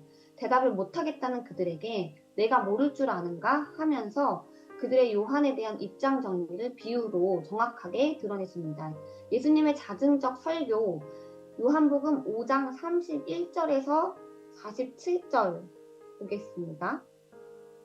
요한복음 5장 31절입니다. 제가 읽겠습니다. 내가 만일 나를 위하여 증언하면 내 증언은 참되지 아니하되 나를 위하여 증언하시는 이가 따로 있으니 나를 위하여 증언하시는 그 증언이 참인 줄 아노라. 너희가 요한에게 사람을 보내매 요한이 진리에 대하여 증언하였느니라. 그러나 나는 사람에게서 증언을 취하지 아니하노라. 다만 이 말을 하는 것은 너희로 구원을 받게 하려 함이니라. 요한은 켜서 비추이는 등불이라. 너희가 한때 그 빛에 즐거이 있기를 원하였거니와 내게는 요한의 증거보다 더 큰 증거가 있으니 아버지께서 내게 주사 이루게 하시는 역사 곧 내가 하는 그 역사가 아버지께서 나를 보내신 것을 나를 위하여 증언하시는 것이요 또한 나를 보내신 아버지께서 친히 나를 위하여 증언하셨느니라. 너희는 아무 때에도 그 음성을 듣지 못하였고 그 형상을 보지 못하였으며 그 말씀이 너희 속에 거하지 아니하니 이는 그가 보내신 이를 믿지 아니함이니라. 아멘. 세례 요한을 모르면 구약을 모르고 구약을 모르면 예수님을 모른다고 할 수 있습니다. 아들 그리스도가 오기 전 그가 나타나실 거라는 소식을 전해준 선지자들을 너희 조상들이 죽였다. 그 선지자들 대표하는 선지자의 전형 엘리야가 재림해서 그 아들의 길로 인도했으나 너희들은 세례 요한을 듣지 않았다. 너희들의 세례 요한도 죽인 셈이다. 너희들은 그 다음 아들도 죽일 것이다. 사실 이것은 예언이다. 그들에게 잡혀서 죽지만 사실은 그들이 죽인 것이 아니라는 뜻이고 다 알고 계시다는 것이었어요. 세례 요한의 억울한 것 같아도 그의 죽음은 가치 있다는 것이었습니다. 예수께서 자신이 누구인지 왜 이런 일을 하시는지 세례 요한에 대한 입장을 밝히지 않으면 대답하지 않겠다 하시고는 사실은 대답을 하십니다. 비유로 대답을 하셨어요. 마태복음 21장 33절부터 세례 요한을 설명하는 비유가 나오는데 이것은 시간 관계상 메모해 뒀다가 나중에 찾아보시기 바랍니다. 마태복음 21장 33절부터입니다. 이제 워크북 76쪽에 단가로 3번을 보면요. 계속 안간힘을 쓰며 버티고 있는 신학자들 이렇게 나와 있어요. 그토록 예수님을 추격했던 당시 권위 있는 최고의 신학자들이고 유대 신학을 대표하는 선생들이 이날 총출동을 합니다. 그런데 예수 현상에 대해 거부하는 신학자들 차곡차곡 준비해 주장하는 반대 논거 질문들이에요. 예수님을 성경적으로 신학적으로 거꾸로뜨릴 수 있다고 자신만만했나 봅니다. 근데 와르르 쏟아지는 공격성 질문들 그들의 논리를 반증하시는 예수님의 말씀이 이해되고 예수님의 말씀이 육성으로 들리는 현장을 한번 살펴보겠습니다. 자, 1번 타자 바리새파 신학자들입니다.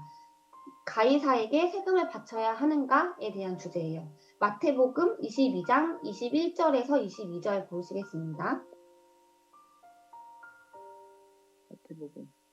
마태복음 22장 21절에서 22절 읽어주시면 감사드릴게요. 22절까지요. 네. 이르시되 가이사의 것이니이다. 이에 이르시되 그런즉 가이사의 것은 가이사에게 하나님의 것은 하나님께 바치리라 하시니 그들이 이 말씀을 듣고 놀랍게 여겨 예수를 떠나가니라. 네, 1번 타자 바리새파 신학자들이 가이사에게 세금을 바쳐야 하는가에 대한 질문에 예수님은 마태복음 22장 21절에서 22절로 답변하셨습니다. 그리고 이제 2번 타자입니다. 사두개파 신학자들. 부활이 있다면서 그러면 부활 때는 계대에 결혼한 형수는 7형제 남편 중 누구의 아내가 되어야 하는가라는 사두개파 신학자들의 질문이 있었어요. 이거에 대해서 마태복음 22장 29절에서 33절로 대답하십니다. 22장 29절에서 33절. 예수께서 대답하여 이르시되 너희가 성경도 하나님의 능력도 알지 못하는 거로 오해하였도다. 부활 때에는 장가도 아니 가고 시집도 아니 가고 하늘에 있는 천사들과 같으니라. 죽은 자의 부활을 논할진대 하나님이 너에게 말씀하신 바 나는 아브라함의 하나님이요 이삭의 하나님이요 야곱의 하나님이로라 하신 것을 읽어보지 못하였느냐. 하나님은 죽은 자의 하나님이 아니요 살아있는 자의 하나님이시니라. 무리가 듣고 그의 가르치심에 놀라더라. 아멘. 그럴 때 이 사람들은 지금도 예수님이 안 오셨다고 하면서 아브라함의 하나님, 야곱의 하나님을 부릅니다. 그 사실은 다 죽었잖아. 그런데 왜 아브라함의 하나님이셨고가 아니라 아브라함의 하나님, 야곱의 하나님이라고 하느냐. 하나님 안에서는 죽은 자들이 안에서 살아있구나. 그래서 부활이 있구나를 깨닫는 것입니다. 조상의 하나님이다. 너희 노예였던 이스라엘 백성의 하나님이 되겠다라고 하신 거예요. 예수님이 말씀하시는 것은 그들은 이미 부활을 했다. 그래서 너희가 부르는 그 이름이 부활의 의미를 갖고 있는 것이다. 부활이라는 것이 하나님 안에서 영생을 얻는 것이니 이들 야곱, 이삭, 아브라함은 하나님 안에서 살아있는 것이고 너희가 그것을 부르면서 부활이 없다고 한다고 라고 말씀을 하시는 거예요. 그래서 이제 또 3번 타자 나갑니다. 다시 바리새파 신학자들이에요. 율법 중에 가장 중요한 계명이 뭐예요? 이렇게 질문하는 거예요. 그래서 마태복음 22장 37절에서 40절로 대답하십니다. 예수께서 이르시되 내 마음을 다하고 목숨을 다하고 뜻을 다하여 주 너의 하나님을 사랑하라 하셨으니 이것이 크고 첫째 되는 계명이요 둘째도 그와 같으니 내 이웃을 내 자신같이 사랑하라 하셨으니 이 두 계명이 온 율법과 선지자의 강령이니라. 네, 여기에는요. 신명기 6장 5절에 나왔듯이 너는 마음을 다하고 뜻을 다하고 힘을 다하여 내 하나님 여호와를 사랑하라. 이렇게 예수님이 너무나 정확하게 신명기를 인용하셔서 말씀을 하시니까 승리를 하셨습니다. 이 바리새파 신학자들, 사두개파 신학자들의 세금 문제, 부활 문제, 율법 문제를 다 예수님이 답변을 하신 거죠. 그래서 단칼에 적수를 KOP 시키시고 승부수를 내시는 예수님의 신학을 들어가 보겠습니다. 예수님의 적극적인 질문 41절에서 46절에 마태복음 22장 41절에서 46절에 너희는 그리스도를 어떻게 생각하느냐? 누구의 자손이냐? 다윗의 후손이다. 이 질문으로 변론의 종지부를 찍습니다. 예수는 그리스도다. 이 부분 성경 구절 한번 찾아보겠습니다. 마태복음 22장 41절에서 46절입니다. 바리새인들이 모였을 때 예수께서 그들에게 물으시되 너희는 그리스도에 대하여 어떻게 생각하느냐? 누구의 자손이냐? 대답하되 다윗의 자손이이다. 이르시되 그러면 다윗이 성령에 감동되어 어찌 그리스도를 주라 칭하여 말하되 주께서 내 주께 이르시되 내가 내 원수를 내 발 아래 둘 때까지 내 우편에 앉아 있으리라 하셨도다 하였느니라. 다윗이 그리스도를 주라 칭하였은즉 어찌 그의 자손이 되겠느냐 하시니 단 한마디도 능히 대답하는 자가 없고 그날부터 감히 그에게 묻는 자도 없더라. 아멘. 그리고 이 시편 110편이 가장 중요한데요. 시편 110편 1절로 그리스도 논쟁을 신학적으로 끝을 내어 마무리를 지으셨습니다. 제가 읽어드리겠습니다. 여호와께서 내 주에게 말씀하시기를 내가 내 원수들로 내 발판이 되게 하기까지 너는 내 오른쪽에 앉아 있으라 하셨도다. 너희 선생들아 시편 110편에서 다윗이 주라고 부른 그 존재가 바로 그리스도라고 너희가 가르치지 않았느냐. 그렇다면 어떻게 그리스도가 다윗의 후손이 될 수 있겠느냐. 주 그리스도는 그러므로 여호와이시다. 여호와 I am who I am. 너희가 하늘처럼 섬기는 다윗의 예언이 아닌가? 나는 그다. 나는 나다. 이것이 그토록 예수님을 추격하던 종교 지도자들이 내리친 칼이었습니다. 그리스도론을 시편 110편 1절로 마무리 지으시자 그 이후에 그 누구도 질문이 없어진 거예요. 이 그리스도론은 예수님의 영광, 예수님을 예수님 되게 한 구약 성경적 근거이기 때문입니다. 당대 최고 신학자들의 반론을 제기하지 못하고 꼬리를 내리고 떠났으니 그 긴 화요일 신학 논쟁 예수님의 승리로 끝났다는 거죠. 다윗의 시편을 인용해서 설명하신 이 해석을 초대교회 리더들이 전통으로 이어받는다는 것 아십니까? 왜냐? 최고 학자들을 제압시킨 논지이기 때문입니다. 예수님 당대의 최고 학자들을 항복시킨 노수, 사실은 제자들을 위한 거였어요. 예수님이 떠나신 이후에 제자들이 성경적으로 보호를 받아야 하지 않겠습니까? 사자처럼 으르렁대던 학자들이 최종적으로 꼬리를 내렸다면 이미 시답적으로는 끝난 겁니다. 예수님이 승천하신 이후에도 제자들은 예수님을 성경적으로 증언해야만 합니다. 예수 그는 누구인가? 시편 110편은 초대교회의 탄탄한 기독론 변증 자료였습니다. 그리스도는 여호와이실 수밖에 없다는 결론 앞에서 그들은 아무 말도 못하고 입을 닫았기 때문입니다.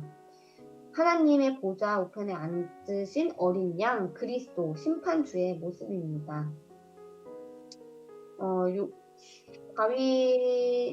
다윗이 이제 하나님 보좌 우편에 앉은 심판주의 모습 요한계시록 주제의 이 장면은요. 1000년 전 다윗의 예언이었는데 다니엘은 400년 후에 이 존재를 보았고 사도 요한은 AD 100년경에 요한계시록에서 이 모습을 보는 거고요. 시편 110편 예수님이 사용하신 점이 양날에 선 예리한 검이었고 3년을 쫓아다니면서 괴롭혔던 당시 최고의 권력자들 성경 앞에서 무릎을 꿇게 한 시편 110편이었습니다. 이제 그러고 나서야 그 일당에 대한 최종 결론적인 심판 저주 발언을 하셨는데요. 당시 학자들, 종교 지도자들, 전체 민중들, 제자들 앞에 예수 자신이 곧 그리스도다, 당신이 그리스도라고 결론을 내셨습니다. 그래서 3년간의 그들의 추적과 행태에 대해 결론적으로 입장을 표명하셨고요. 그리스도 한 분만이 진정한 지도자이다라는 것, 마태복음 23장 10절 읽어드리겠습니다. 또한 지도자라 칭함을 받지 말라. 너희의 지도자는 한 분이시니 곧 그리스도시니라. 예수께서 종말론적 심판주 시편 110편 요한계시록 4장 5장이심을 이 땅에 계실 때 드러내는 순간입니다. 이제 왜 원수를 사랑하라고 하신 예수님, 사랑의 예수님이 당신의 원수들을 저주하실까라는 생각을 하게 되지 않으세요? 이제 심판 저주 발언을 하셨다고 하니 예수님은 원수를 사랑하라고 하시면서 이 사람들은 왜 저주하시는가? 그 이유는 바로 예수님의 신앙 논쟁을 최종적으로 마치신 후 심판주로서 심판을 하고 계신다는 사실입니다. 아니나 다를까 이후 이어지는 강랑산 강론, 요한계시록 상황의 심판주로서 말씀하신 묵시입니다.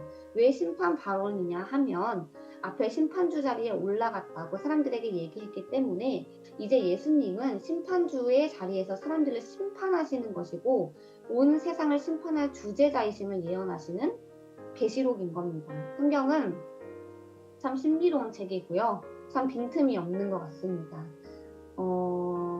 이제껏 3년 동안 싸우던 것을 이 마지막 화요일 신앙 논쟁으로 예수님이 다 마무리 지으신 이 부분이 정말 중요했습니다. 이제 며칠 남지 않은 시간 안에 예수 행적은 결론이 맺어지게 됩니다. 가만히 보면 예루살렘 행, 체포, 십자가, 처형, 부활로 이어지는 6개월의 실제 사건이 겉에서 흘렀지만 요한복음은 아직 반 정도의 분량이 남아있어요. 그것이 무엇이냐면 예수님의 강론입니다. 죽음 부활을 지나며 말없이 그냥 계시지 않았고요. 속을 흐르고 있는 강론들이 겉에서 나타나는 사건들의 의미를 박음질하고 있습니다. 예수님은 의미 없이 맥 없이 말도 없이 그냥 돌아가시지 않으셨다는 거예요. 더군다나 그 강론의 의미를 당시 현장에 있던 제자들이 이해했고 소화해서 설교가 되었고 그래서 다시 대중들에게 전달됐고 건드리면 나올 만큼 익숙해졌던 그 내용들이 글로 남았고 성경이 되었고 우리가 지금 읽으려는 것입니다. 대중 종교 지도자들에게 초막절 설교, 수전절 설교, 시편 110편의 그리스도론으로 갈무리를 하셨고 제자들에게는 감람산 강론, 다락방 강론, 포도나무 강론, 대제사장 기도로 마무리를 하셨습니다. 여기까지 성경을 읽어오신 여러분들은 어떤 강론을 더 이해해야 하는지 보이실 거예요. 제자들에게만 말씀하시는 감람산, 다락방, 포도나무 강론 그리고 예수님의 제사장적 기도를 내용입니다. 이것이 예수의 행적, 사전 체포 십자가 부활 현장을 걸어가면서 속으로 박음질하며 붙여야 하는 내용입니다. 우리 이 마무리 읽고 마무리할게요. 워크북 76쪽입니다. 이제 그토록 뒤따라다니던 검은 그림자의 눈들 앞에서 결론을 내셨습니다. 공적으로 선언하였습니다. 당신은 모세가 기다리던 그 선지자요, 다윗의 위를 쫓아 나타날 이스라엘의 왕이요, 하나님의 아들 그리스도라고 말입니다. 십자가를 지신 주간 중 화요일에 이렇게 마무리를 하시고는 석양이 지는 예루살렘 성전에서 물러나 성 밖으로 나가십니다. 그동안 예수님의 정체에 대해서 미혹스럽다고 하던 예루살렘 분위기는 이제 뭔가를 결정해야 합니다. 예수님은 대중에게 하실 말씀을 다 하셨습니다. 앞으로 예수님은 대중 앞에서는 말씀하지 않으십니다. 제자들에게만 말씀하십니다. 그동안 말씀을 듣고 경험하고 깨달은 자들만 들을 수 있고 해석할 수 있기 때문입니다. 난이도 높은 내용은 아무에게나 다 들리지 않습니다. 들리지 않기 때문입니다. 그래서 이런 내용이 성경에 있어도 아무에게나 다 보이는 게 아니지요. 읽어도 무슨 말인지 읽히지 않아요. 아무나 들을 수 없습니다. 그래서 다음 주 제목이 제자들에게는 유언강문 감답보를 남기신 후 십자가에 처형되시다입니다. 오늘 제목처럼 대중 설교를 하시고가 아닙니다. 다음 주를 기대해 봅시다. 기도하고 마무리하겠습니다. 사랑이 많으신 예수님, 예수 그리스도의 사랑의 본질에 대해 예수님의 정체성과 사명에 대해 깊이 깨달을 수 있도록 하여 주시니 감사합니다. 우리를 위해 죽기 위해 이 세상에 오셔서 목숨을 내어주신 예수님께 저는 예수님이 저의 목자이십니다. 그리스도이십니다라는 고백밖에 할 수가 없습니다. 양을 위해 목숨을 바치는 리더 예수님을 따라갈 수 있게 하여 주시옵소서. 들을 귀가 있는 자들은 들을 수 있게 도와주세요. 우리 주 예수 그리스도의 이름으로 기도드립니다. 아멘. 아멘. 수고 많으셨습니다.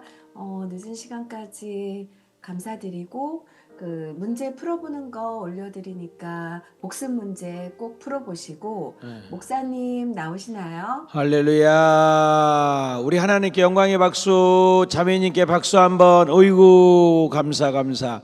출석 한번 부르고 녹음됩니다.